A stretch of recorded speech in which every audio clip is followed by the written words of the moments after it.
नमस्कार, capital TV का खास शो 24 करन विपक्ष बेदम देख रहे हैं आप। मैं हूं आपके साथ पूजा।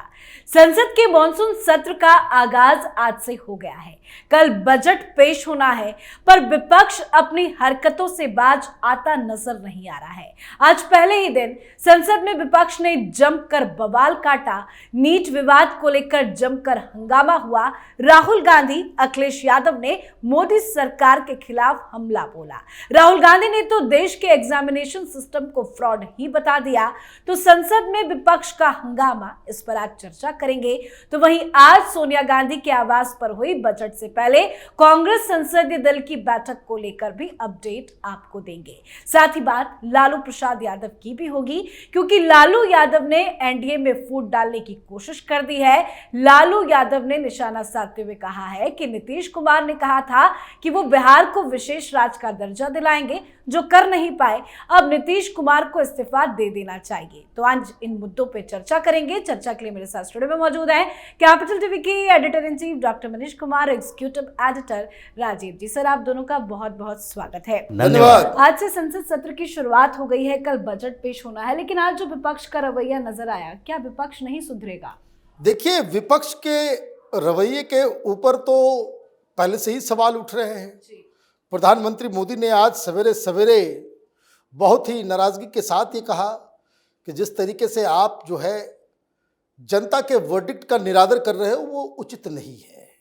लेकिन पार्लियामेंट में आज अजीब घटना घटी। एक मामला नीट का था, तो सवाल पूछा गया अखिलेश यादव के द्वारा। ठीक ठाक सवाल पूछ रहे थे, अधिकार है उनका, और सही सही सवाल भी पूछ रहे थे। लेकिन जिस सौम्यता से और जिस तरीके से उन्होंने सवाल उठाया कि बगल में बैठे राहुल गांधी को समझ में आया कि अरे ये तो हीरो बन जाएंगे, हमारा क्या होगा। तो नेता प्रतिपक्ष होने का फायदा उठाते हुए उन्होंने उंगली उठा दी कि हमें सवाल पूछना है। तो स्पीकर ने कहा, भाई सवाल पूछिए। सवाल था नहीं, भाषण देना शुरू कर दिया। तो फिर टोका गया कि भाई आप सवाल तो पूछो, आपका सवाल क्या है, भाषण देने के लिए थोड़ी आपको अलाउ किया गया है। तो एक तो आपस में ही कंपटीशन कि भाई मीडिया में तो आज अखिलेश यादव चढ़ जाएंगे तो हमें कुछ ना कुछ बोलना है, और इस उहापोह में कि कुछ ना कुछ बोलना है, उस चक्कर में उन्होंने क्या क्या बोल दिया उनको खुद समझ में नहीं आया। उन्होंने कह दिया भाई देश का जो परीक्षा का जो सिस्टम है वो दरअसल फ्रॉड है। अगर आपके पास पैसा है, आपके पास ये है, तो आप जो है उसको पॉकेट में लेकर के चल सकते हैं। तो भाई राहुल जी, आप ये बता दो, आपका एडमिशन सेंट स्टीफेंस कॉलेज में कैसे हुआ? कौन सा ओलंपिक का गोल्ड मेडल लेकर के आए थे आप? कौन सा नेशनल टूर्नामेंट आप जीते थे कि फर्जी सर्टिफिकेट लगा दिया निशानेबाजी का? हाँ, तो सिस्टम तो आपने खराब किया।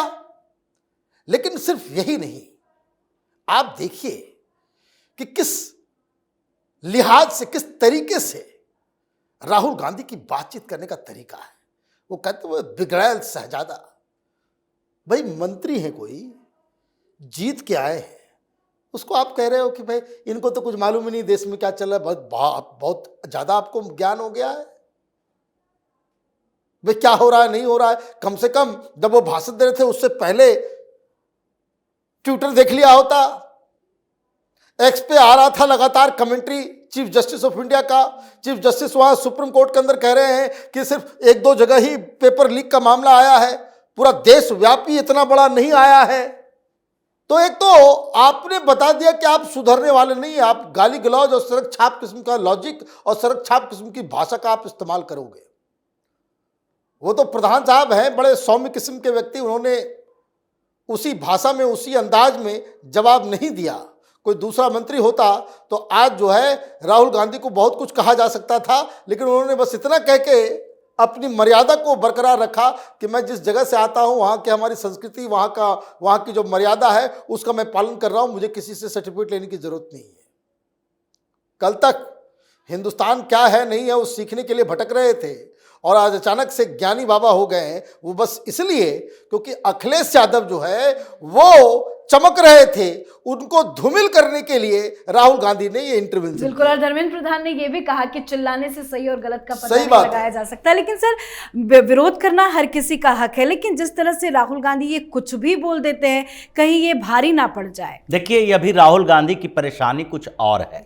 संसद के अंदर, जैसा डॉक्टर साहब ने कहा कि जिस तरीके से अखिलेश यादव बोलने के लिए उठे और राहुल गांधी परेशान हो गए, ये एक दिन की बात नहीं है, ये लगातार विपक्ष के अंदर बैठ के चल रही है और ममता बनर्जी ने कमान संभाल ली है।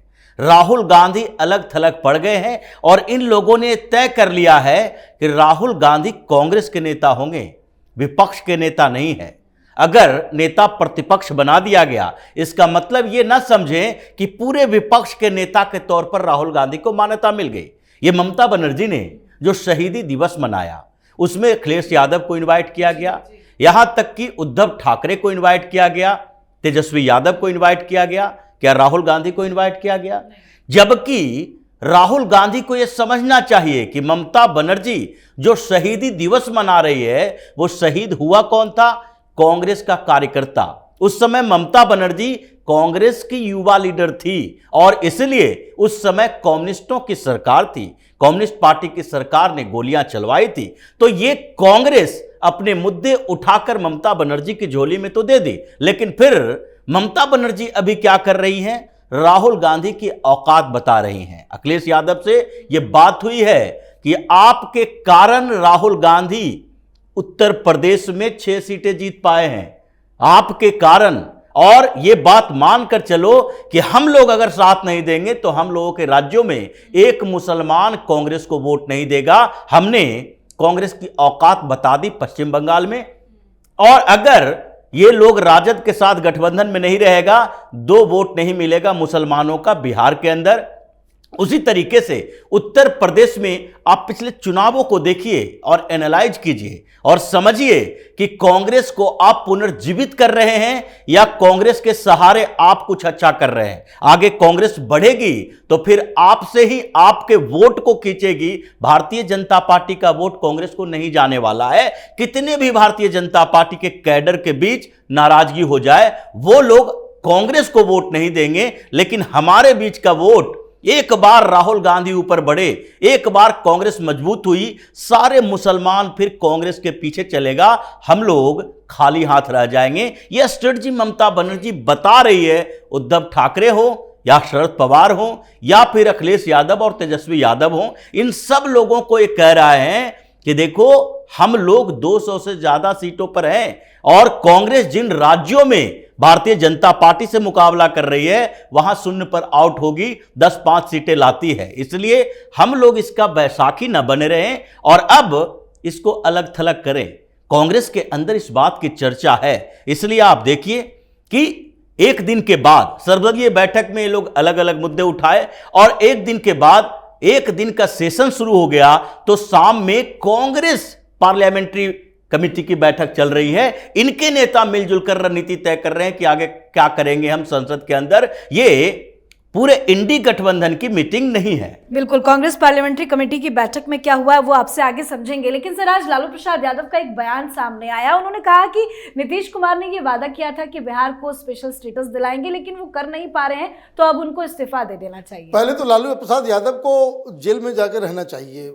सजा याफ्ता कैदी है और ये अट्टहास वो हिंदुस्तान के जुडिशल सिस्टम के ऊपर कर रहे हैं कि जिस व्यक्ति को कोर्ट ने जेल में रहने के लिए कहा, उसको आपने मेडिकल बेल के आधार पे आपने उनको जेल से बाहर निकाल के रखा है कि वो बीमार हैं, स्वास्थ्य का वो अपने आप को स्वस्थ करें और उसके लिए इलाज कराएं। इस तरह से छूट दी गई है। और ये आदमी कभी अंबानी के यहाँ ठुमका लगाता हुआ मिलता है, कभी बैडमिंटन खेलता हुआ नजर आता है, कभी पॉलिटिकल मीटिंग्स में हिस्सा लेता है और आज तो हद हो गई।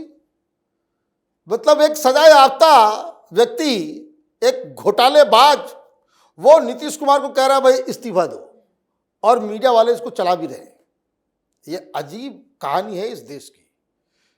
अब वो क्या कह रहे हैं? वो ये कह रहे हैं कि स्पेशल स्टेटस जो है वो उन्होंने वादा किया था वो नहीं मिल रहा है। भाई स्पेशल स्टेटस का मतलब क्या होता है? कोई ज्ञानी आदमी बताए इस देश में किस राज्य को स्पेशल स्टेटस मिला हुआ है जिस तरह की ये डिमांड कर रहे हैं। स्पेशल स्टेटस इसलिए टेक्निकली तौर पे कोई एग्जिस्ट नहीं करता है, और अगर स्पेशल स्टेटस की बात हो रही है वो इसलिए सिर्फ बात हो रही है, चाहे वो आंध्रा की बात हो, चाहे वो, हालांकि वो टेक्निकल टर्म्स इस्तेमाल नहीं कर रहे हैं कि स्पेशल स्टेटस दिया जाए, वो कह रहे हैं कि स्पेशल पैकेज मिले। तो बिहार के लिए स्पेशल पैकेज मिलेगा। स्पेशल स्टेटस क्या है? स्पेशल स्टेटस है कोई संविधान में कहीं कुछ लिखा हुआ नहीं है। स्पेशल पैकेज की बात है कि भाई बिहार एक गरीब राज्य है, वहाँ इंफ्रास्ट्रक्चर नहीं है, वहाँ कुछ नहीं है, और किस लिए नहीं है? वो इसलिए नहीं है कि लालू यादव के जंगल राज की वजह से ही तो वहाँ सब कुछ चौपट हुआ है। तो खुद करो चौपट भी और बर्बाद कर दो पूरे राज्य को, और सारा ठिकरा नीतीश कुमार के ऊपर फोड़ दो। तो ये मुझे लगता है कि ये इंडी गठबंधन और ये बाकी सारे लोग, जैसे मैं बार बार इस बात को कहता कि लालू यादव जितना आगे आएंगे उतना जो है विपक्ष जो है वो कमजोर होता रहेगा। क्यों? क्योंकि वो एक सजा याफ्ता व्यक्ति हैं, खुद चुनाव नहीं लड़ सकते। इनका स्थान जो है वो कारावास के अंदर है, कारागार के अंदर है, और ये रोज एक नया जो है शगुफा छोड़ते हैं। अब सरकार और एजेंसियां, उनको जाना चाहिए कोर्ट और कहना चाहिए भाई आदमी स्वस्थ हो गया, अब इसको वापस भेजिए। लेकिन है क्या कि इस देश में तो कोर्ट का भी हिसाब किताब वही है, और यहाँ के कोर्ट की भी स्थिति अजीब है। कोई नेता है, बड़ा नेता है, मुख्यमंत्री है, तो आउट ऑफ द वे जाकर के उसके लिए नियम कानून जो है वो बदल जाते हैं। तो ऐसे ही देश की राजनीति जो चल रही है, अब देखिए नीतीश कुमार क्या जवाब देते हैं लालू प्रसाद यादव को। बिल्कुल, लेकिन सर क्या लालू यादव ने ये जो बयान दिया है, एनडीए में फूट डालने की कोशिश की है, ये आपसे समझेंगे? और कल बजट से पहले जो कांग्रेस पार्लियामेंट्री कमेटी की बैठक हुई है वो क्या हुआ है? देखिए, जिस तरीके से ये 2 दिनों से काम कर रहे हैं, सर्वदलीय बैठक हुई, उसके अंदर ये जयराम रमेश ट्वीट कर रहे हैं कि जदयू वाले स्पेशल स्टेटस की मांग कर रहे हैं, YRSCP जो जगन मोहन की पार्टी है वो भी स्पेशल स्टेटस की मांग कर रही है आंध्रा के लिए, और टीडीपी चुप बैठी हुई है। बाहर में एक क्या मैसेज देना चाहते थे कि देखो टीडीपी के साथ मोदी की डील हो चुकी है, चंद्रबाबू नायडू के साथ डील हो चुकी है, इसलिए वो मांग नहीं कर रही है। जगन मोहन रेड्डी जिनके साथ मोदी के अच्छे संबंध रहे हैं, अब दोनों के संबंध खराब हो चुके हैं। दूसरे तरफ जदयू के नेता अगर ये बात उठा रहे हैं तो इससे कांग्रेसियों को क्या लेना देना है, इससे राजद को क्या लेना देना है। ये लालू प्रसाद यादव फिर से यही कोशिश कर रहे हैं कि नीतीश कुमार इस बार सरेंडर कर चुके हैं। इनके जो पिछड़े अति पिछड़े वोट हैं, जो कि उपचुनाव में भी दिखाई पड़े, लालू प्रसाद यादव को रुपौली विधानसभा के उपचुनाव में इनकी पार्टी तीसरे नंबर पर रही और 20 से 30 हजार वोट ला पाई है। तो इसलिए इन लोगों को लग रहा है नीतीश कुमार को बदनाम करो और कोशिश इस बात की करो कि नीतीश का जो अभी भी अति पिछड़ा वोट है वो राजद के साथ आ जाए, और इस बीच ऐसी स्थितियां पैदा करने की कोशिश करो कि एनडीए आपस में लड़ना शुरू कर दे और 2-3 पार्टियां एनडीए की जो है वो मोदी के खिलाफ कुछ बोल दे, भारतीय जनता पार्टी के खिलाफ कुछ बोल दे। ये इनकी डिवाइड एंड रूल की पॉलिसी रही है। लेकिन इसीलिए जो दूसरे के लिए गड्ढा खोदेगा उस गड्ढे में खुद ही गिरेगा। ये कांग्रेस के लिए स्थितियां बन चुकी है। अब पार्लियामेंट्री पार्टी की मीटिंग चल रही है, आपने सर्वदलीय मीटिंग में तो राहुल गांधी को भेजा नहीं, वहां पर राहुल गांधी एक्सपोज हो सकते थे क्योंकि इनको बोलने की तमीज नहीं है, ये मुद्दे उठा नहीं सकते, तो वहां जाकर ये बोलने के लिए भेज दिए जयराम रमेश को, गौरव गोगोई को। लेकिन अगले दिन राहुल गांधी प्रकट होते हैं संसद के अंदर और फिर अलग थलग महसूस अपने आप को करते हैं। कांग्रेस के नेता इनके साथ थे लेकिन पूरा विपक्ष इनके साथ नहीं था, इसलिए इन लोगों ने अपनी अलग से स्ट्रेटजी बनानी शुरू कर दी। और इस मीटिंग में यही बात उठी कि अगर कांग्रेस के नेता जो हैं वो राहुल गांधी की बातों पर कम से कम इतना एग्रेसिवनेस दिखाएं कि कम से कम भारतीय जनता पार्टी को ये न लगे कि राहुल गांधी अलग थलग पड़ते जा रहे हैं धीरे धीरे सदन के अंदर, और इसी बात पर चर्चा हुई कि आगे हम अपने लिए स्ट्रेटजी बनाए। पूरे विपक्ष को एक साथ ले जाने की जो कोशिश राहुल गांधी की थी, वो एक सत्र के बाद ही, यानी कि पिछले जो राष्ट्रपति के अभिभाषण के समय उस पर चर्चा हुई थी, उसके बाद से ही इनका पूरा एजेंडा धराशायी हो चुका है। राहुल गांधी पूरी तरह से अकेले पड़ गए हैं। बहुत बहुत धन्यवाद सर आप दोनों का। धन्यवाद। तो संसद में आज विपक्ष का वही रवैया नजर आया है, साथ ही नीट को लेकर भी जमकर हंगामा बरपा। संसद में बिहार को विशेष राज्य का दर्जा देने की भी मांग उठी, लेकिन मोदी सरकार ने ऐसे किसी भी प्लान से साफ साफ इनकार कर दिया है। खास बात यह है कि सरकार की तरफ से मना किए जाने के बाद से जेडीयू या नीतीश कुमार की तरफ से कोई खास रिएक्शन तो नहीं दिया गया, पर आरजेडी ने जमकर निशाना साधना शुरू कर दिया है। लालू यादव ने नीतीश से इस्तीफे की मांग भी कर दी है। तो इन मुद्दों पर आप अपनी राय कमेंट कर लिखें। देखते रहिए आप अटल टीवी। नमस्कार।